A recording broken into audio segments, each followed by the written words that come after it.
Welcome back, folks. I'm Merrily Melmo, the producer and host of Cosmic Brilliance.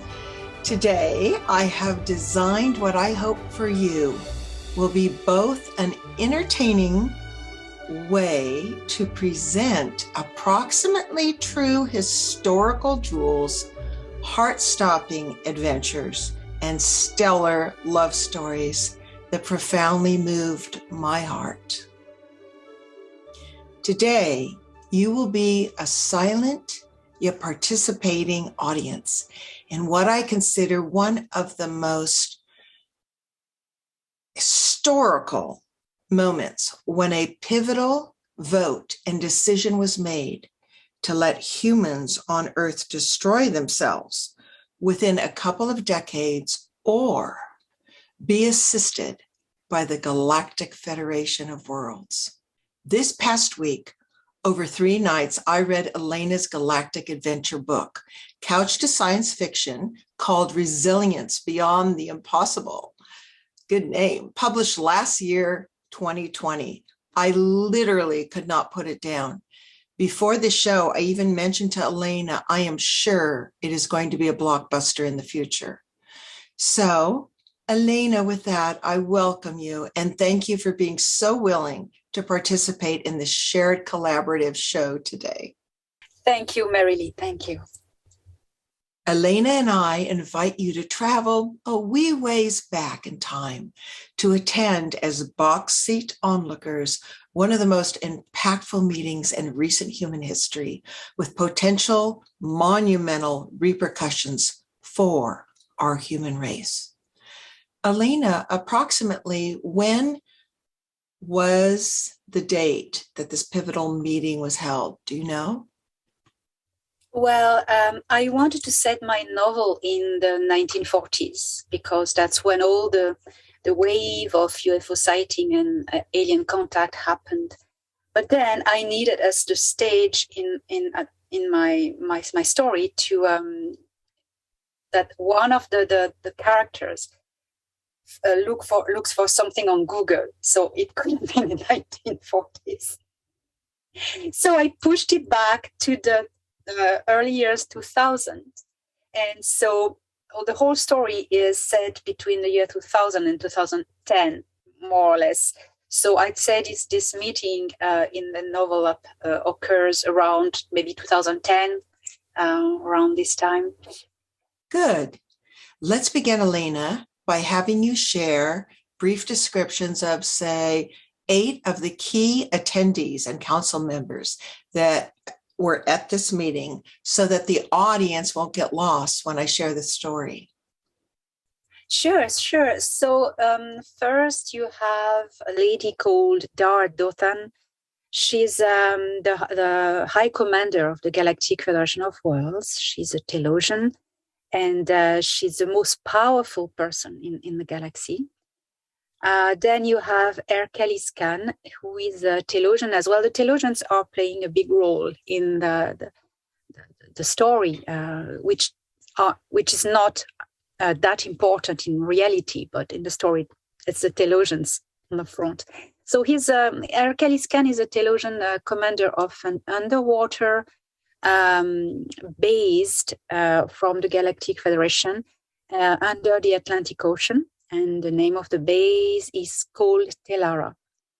And then you have Kathy O'Connor. She's this lady is top secret. She's a CIA agent and as well a quantum physicist. She works at Wright-Patterson Base in Ohio. There's a lot of things going on around Wright-Patterson and that are inspired of real facts. You have Peter.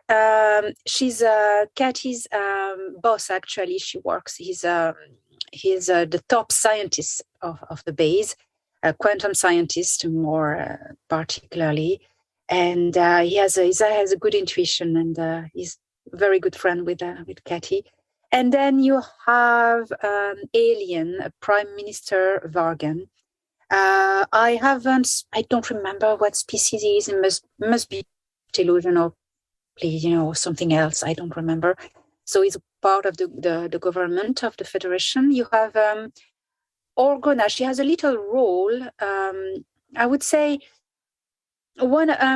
Well, we are talking about her today. So, okay, she's an ambassador representing the star systems of the Lyra zone, and then you have Xian.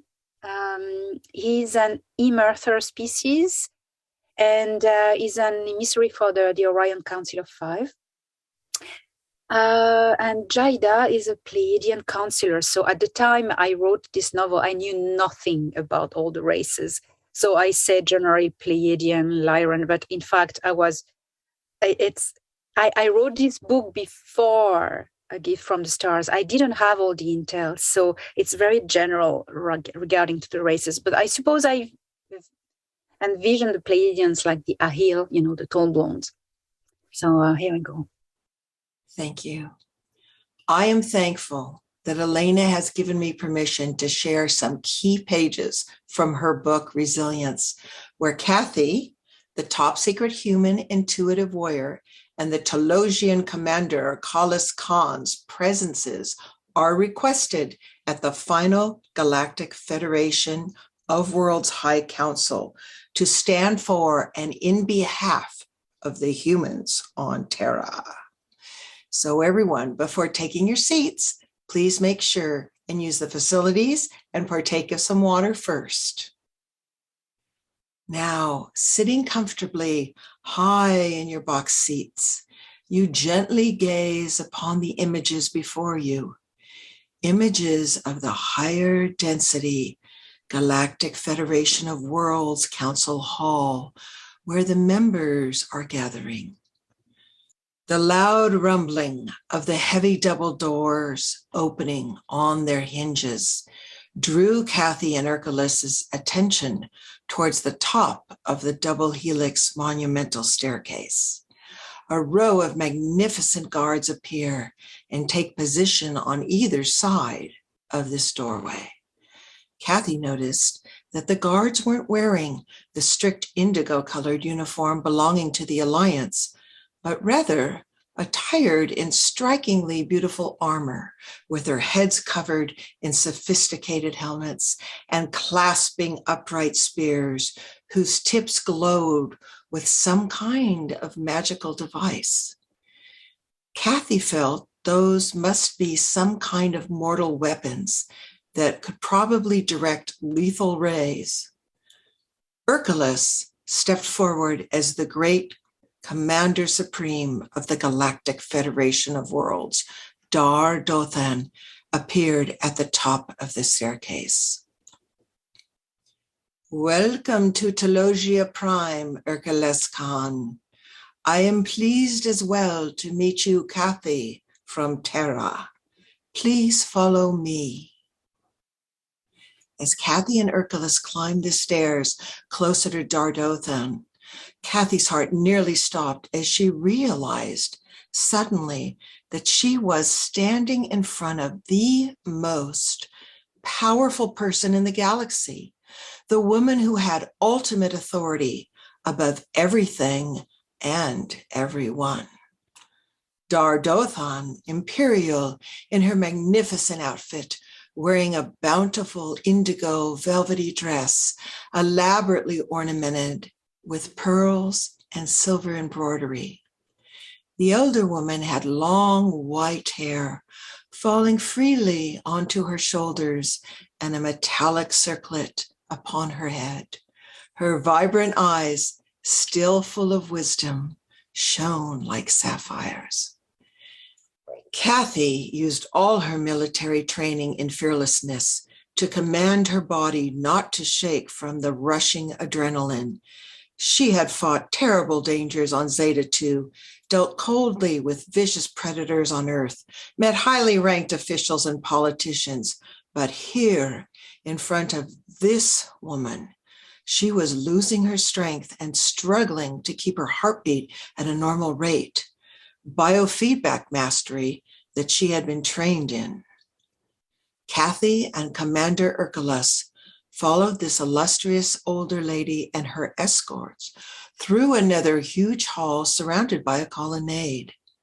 When they reached the farthest point, Dardothan pivoted slowly around to face Kathy and Ercole, and directing a subtle glance towards her two guards, they left the room to leave her alone with her guests.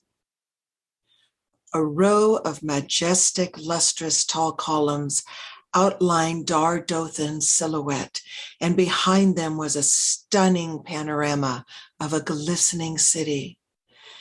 There, standing regally in her celestial dress, Dardothan seemed like an ancient goddess standing within her temple, slightly out of time. With a large smile, she spoke, "ElenaD, approach and receive my blessing." He replied, "Your Highness," as he bent on one knee, placing his hand on his chest, the common greeting of mutual respect within the Galactic Federations of Worlds. Kathy was wondering to herself, why this separate meeting? Wasn't Dardothan the most powerful woman in the galaxy? Unless maybe she wished to strategically bypass certain conflicting influences in her own entourage. Dardothan gave Ercole a gift to be discovered. After this private meeting, Kathy and Ercole could feel anticipation and electricity in the air as they waited in the company, once again, of the Citadel's elite guards.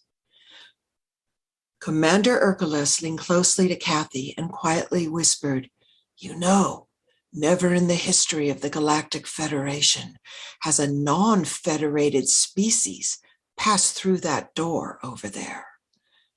Very different. Perhaps that is why it was recommended it would be best to wear the uniform of the Alliance. Perhaps not to shock others." As they both looked at the door, they both knew that in that room, behind the door, the fate of Kathy's human species on Earth Terra was going to be determined soon. Kathy felt a cold shiver of apprehension and rubbed her arms while taking a controlled deep breath. Ercole, reading her mind, said comfortingly to Kathy, "Trust me, it will be all good, and what we are bringing them from Terra may change everything."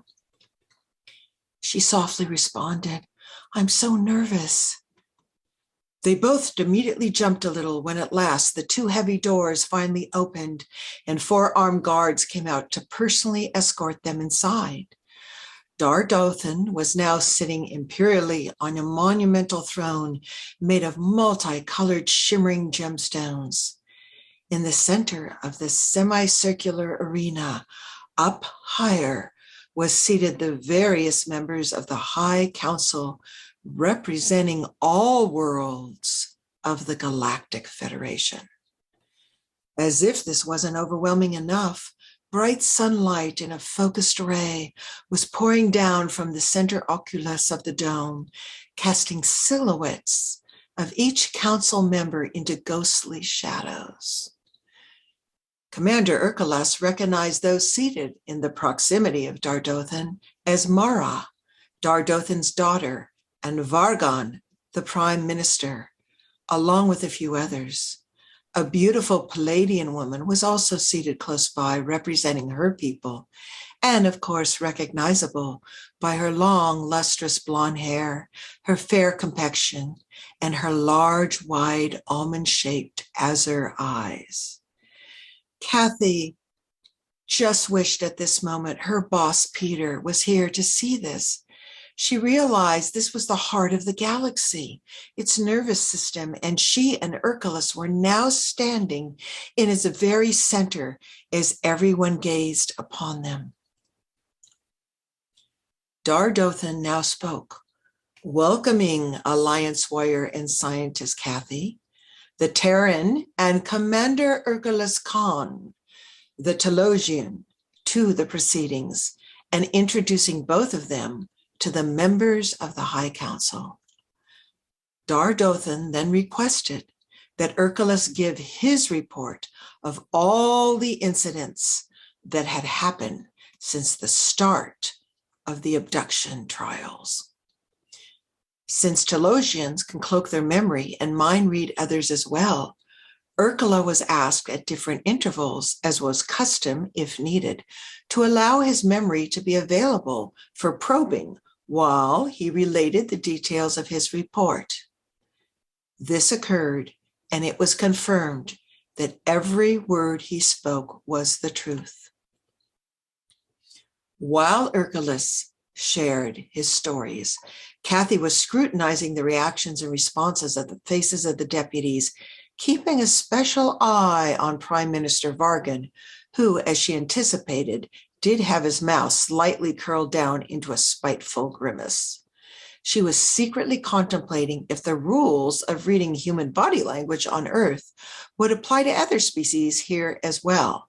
Just in case it did, she remained observant to every nuance.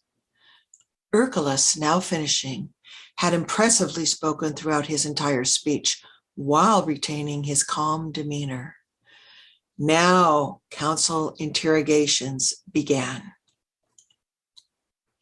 Kathy couldn't help but wonder silently, are we here for the council's request and to help save the Terran Earth people, or are we here to be judged? Well, she thought, there are different worlds, different laws, and different procedures.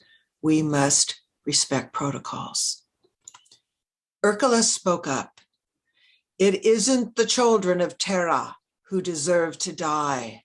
They are not responsible for the damages inflicted to their dying world. On the contrary, it is the children of Terra who carry the hopes of salvation for their planet.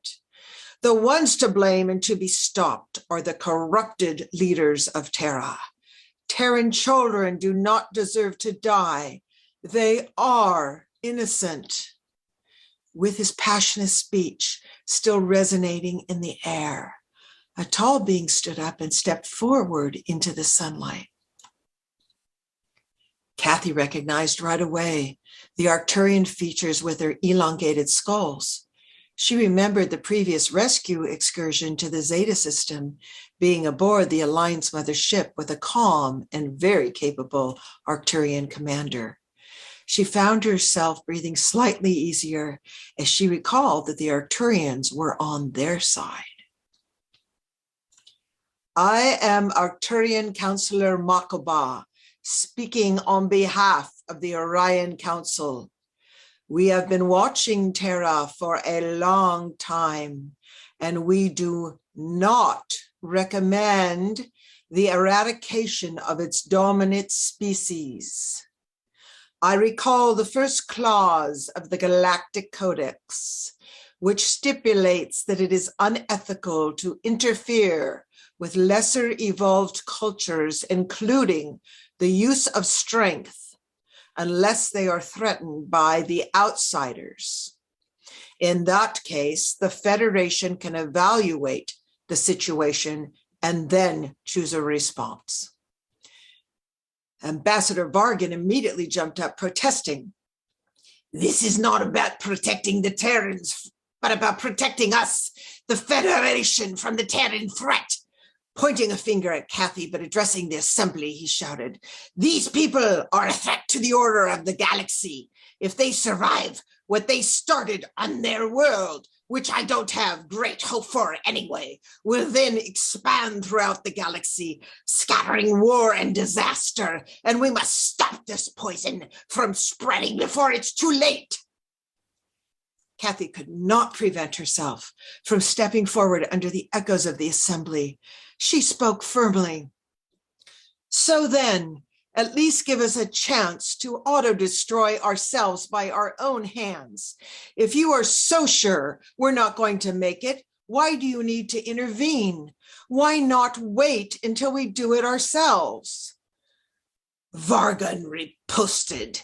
Because you and your fall are killing off and draining all other life on your planet.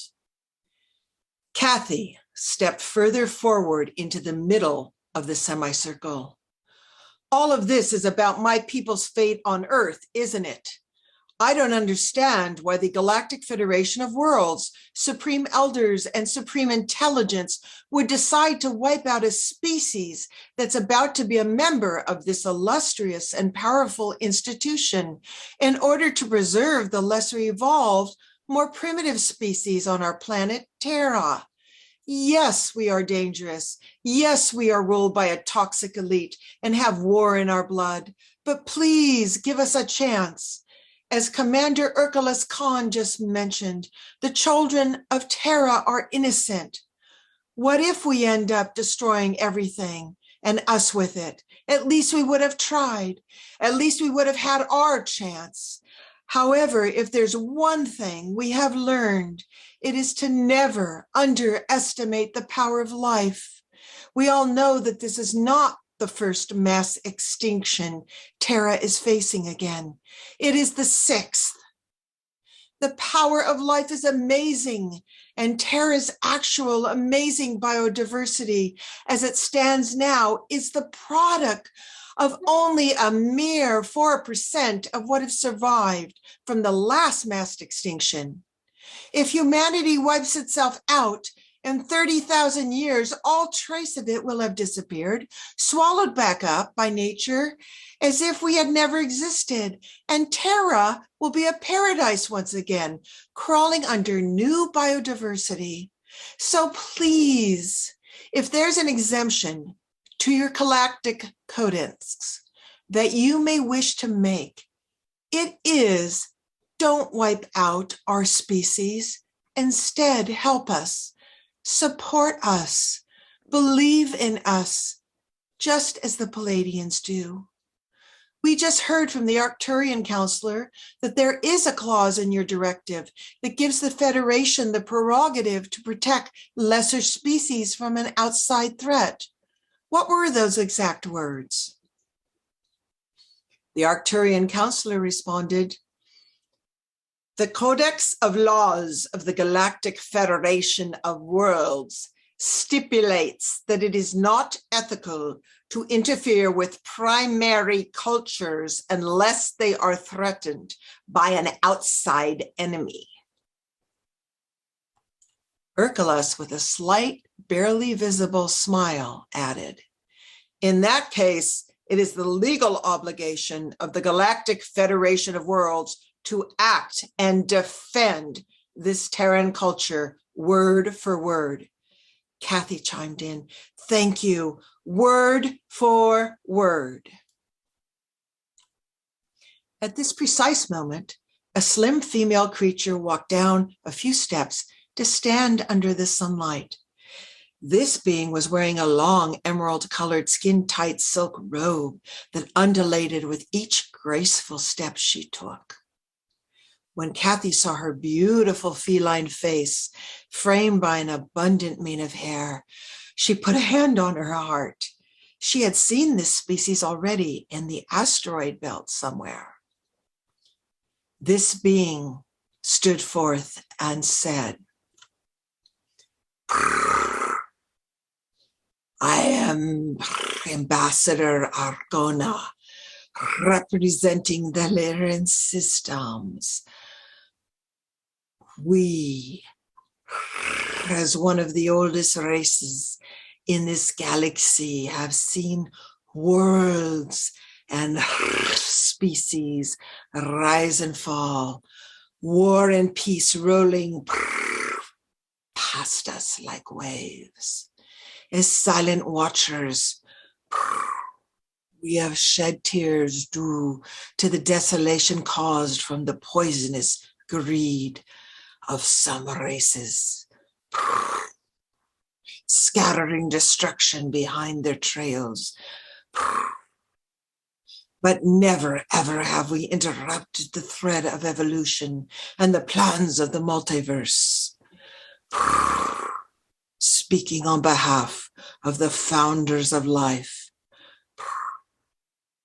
this is why we do not give approval for the genocide of the Terrans. And she gracefully backed away. A little gray being with big blue eyes and a triangular face spoke up. And what if the Terrans reach the interstellar travel technology level before having spiritually evolved towards their own peaceful planetary confederation? My people, the Ebens, fear a new belligerent and aggressive threat will spread like poison through the galaxy, as the Mitra and the Siakars have before them. We have learned harshly our lessons from the past. We must pay attention to that. Another stood up. Hi, Zian, from the Emerther people, emissary of the Orion Council of the Five Races. Agree it would be a disaster if the Terrans fail in their evolutionary step. But what if they don't? What if they succeed and even go further? What if they manage to confederate before reaching the interstellar technology? Suddenly, the elegant woman stepped into the sunlight. And they will, said the Palladian woman who hadn't spoken until then. The elegantly ethereal Palladian counselor lifted up, and as she did so, her long, white, silky dress unfolded.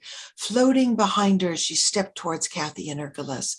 She was strikingly beautiful, with her long, silky golden hair and wide, shimmering eyes. As she began to speak, all fell silent. Addressing the assembly, while staring into Kathy's eyes, she melodically said, "We know because we of the Palladian Council, and together with the Arcturian Council of Orion, are aware of the spiritual shifting of the Terran people. We have had visions of great changes." Palladian Counselor Jada turned to Commander Hercules Khan and addressed him directly. "You are right, Hercules Khan. Terra will be saved by its children. The Terran people are fighting their corrupted leaders, and a deep campaign of awareness is occurring on the planet, the entire planet, at a groundwork level. Challenging times are coming for them indeed, as well as great sacrifices, but this will be for the greater good of their evolution. For their own growth and strength, they must achieve this by themselves. The only help we can give is discreetly limiting the casualties upon their environment, as the Federation has done many times in the past on their little blue planet. We must give them a chance to prove their humanity." Thank you. Breathtaking, Kathy spontaneously lifted her hand to her heart to thank this beautiful Palladian. The gracious lady smiled back at her with the radiance of returned kindness and serenity characteristic of the Palladian species. Silence lingered for a while until Hercules, clearing his throat, addressed Dardothan. "Your Highness," as he bowed his head slightly and placed his hand upon his chest. "I am also requesting the assistance of the Galactic Federation to the Terran people to help minimize the collateral damages on their planet, respectfully, of course, staying within the measure of the Galactic Codex." Dardothan took a deep breath and turned her attention towards the Palladian lady. "Are you really sure of what you assert, Counselor Jada?"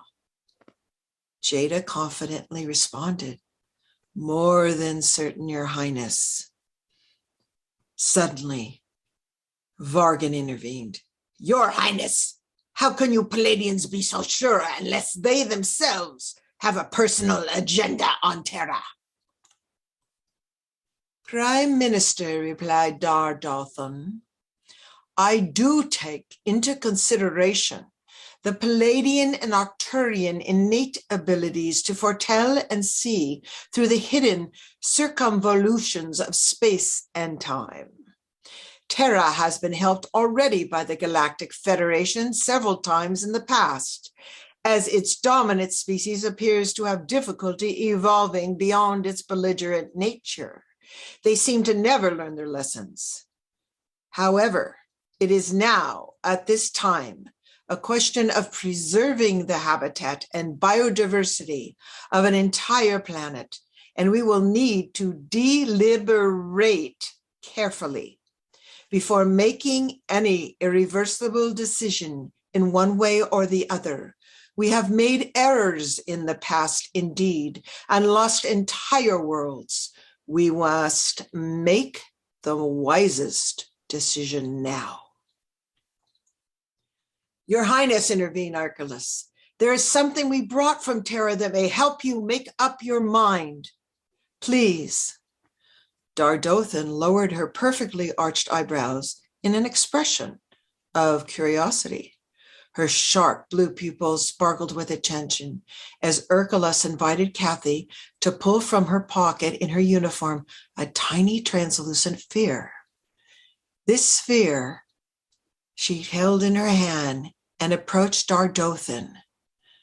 As Dardothan stood up, intrigued, stepped down the stairs to meet her halfway, Kathy placed in Dardothan's palm the magnificent spherical device while stating with an unsteady voice, I know we're not perfect, but this sphere that we Terrans present to you is an example of what my people can create.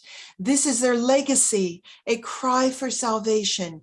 If you cannot see it yet, the true beauty in the Terran souls, then perhaps you may see and hear it in this offering. Captivated, Dardothan delicately took the device and activated it. The little translucent sphere lifted from her hand and levitated above them, glowing like a dancing silver orb.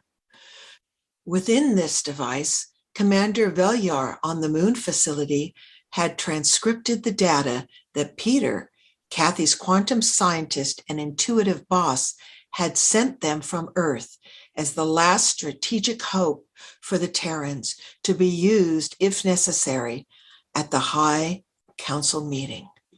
She quietly and silently said to herself, "Thank you, Peter," fondly recalling him saying that his intuition had never failed him. All eyes were now focused on the levitating silver orb, and total silence settled as the first notes filled the amphitheater, magnifying the beauty of the golden sunlight spiraling down from the dome and touching upon all souls with heartfelt grace. This was the moment. This was the last argument, the last chance to save humanity. Slowly, Dardothan and others began to close their eyes, while many found their hands spontaneously rising to rest lightly upon their hearts.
The ascending threnody of the violins had increased the magnitude of light and the vibrancy of the air in a twirling evanescence.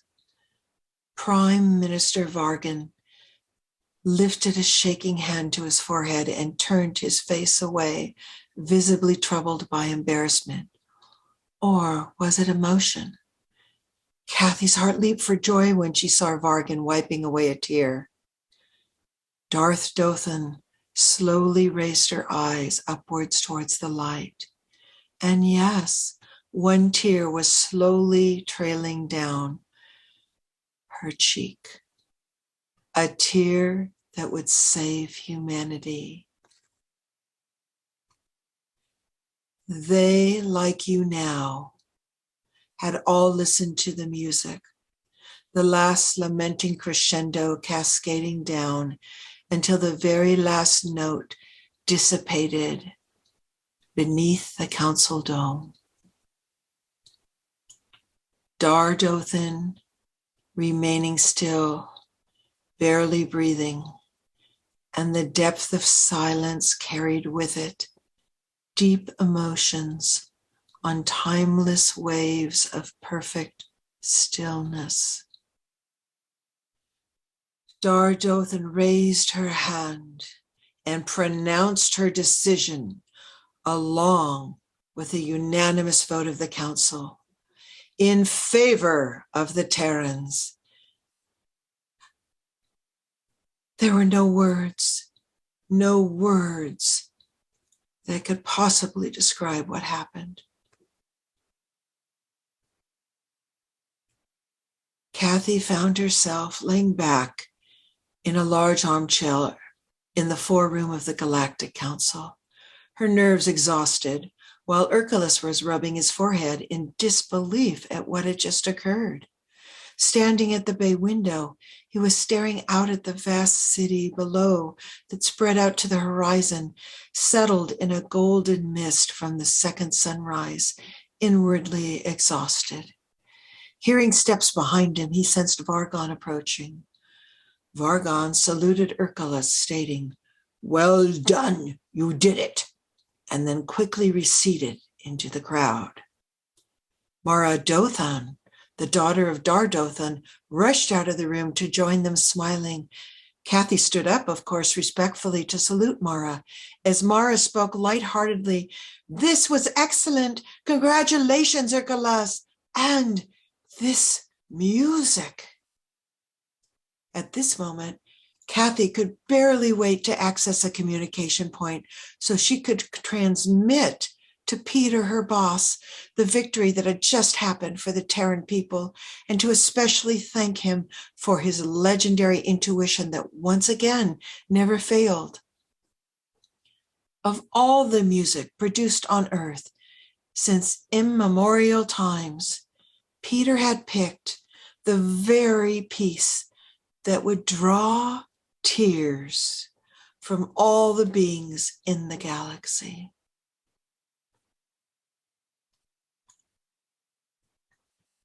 Adagio for strings is the voice that tells us that the human race is greater than it knows. Pythagoras certainly knew the magic and power of music beyond any words when he mentioned, "The highest goal of music is not for entertainment. The highest goal of music is to connect one's soul to their divine nature." May this timeless moment remind all of us that we may never know how an act of courage or one selfless action creates a new positive trajectory for the continuing growth and future prosperity of our beloved Terra and our human family. May oneness prevail for us all. And so, Elena, before we finish, is there anything else you wish to share that touches your heart that you wish people to know? That's it. And that's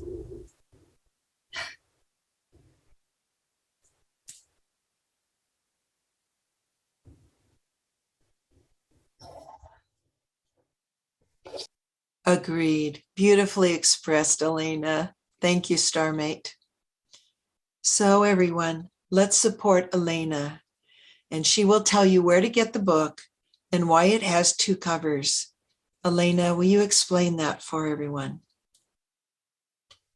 So I wrote Resilience before I got all the data from A Gift from the Stars, but it was based on the reminiscence of my abduction and rescue. All of the characters are imaginary, but it's based on true events.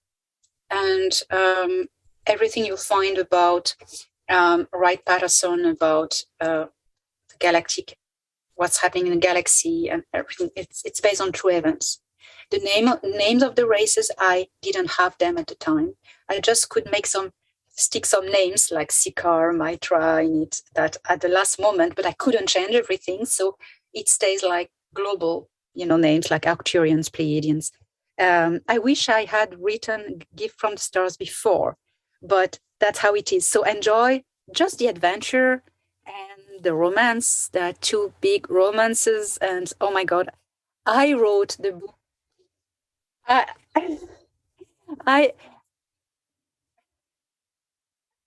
Thank you. I wrote the romance sci-fi novel I always wanted to read and I couldn't find, so I wrote it. So there's just for the romantic stories. I mean, so it's nearly 600 pages. So it has been published once under this cover, and I republished it. It's the same book, and the cover is different. Why the cover is different? Because I did that very quickly, and I really didn't like it. And that's how I really saw the cover, and I really took the time to redo it. That's a scene. Yeah, that's Kathy, and that's the scene. That's a scene in the book actually. She's kicking ass. Yeah, she's great. She's a badass. So that is a scene in the book. So I changed the cover, but it's not only the only difference. Someone, a professional editor, publisher, has proofread it and corrected all the typos. So that's the same exact. Nothing's changed except the typos have been corrected in this version. So that's what's on sale. So you go on my website, you find a link below, I suppose. You see all the links to all the different pages where you can get this book. Amazon, Barnes and Nobles, and Google Play. And so here we go. And Nook as well. Thank you so much, Elena, for your willingness to collaborate in this production and the continual creative alchemical elixirs that you provide for us to drink from. Well, dear audience,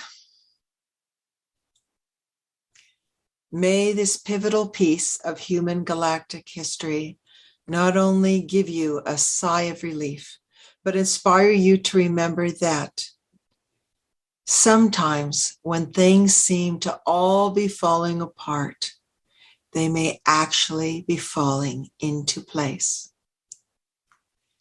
The story that was shared here today that Elena wrote is largely the reason that we are still alive on Terra, and our children and our children's children will prosper. We have just begun anew, together, reunited, respecting one another. So please share with your friends and family, like and subscribe if you wish. It is now time to teach our children the true history and restore our cosmic brilliance. Onward and upward, dear friends.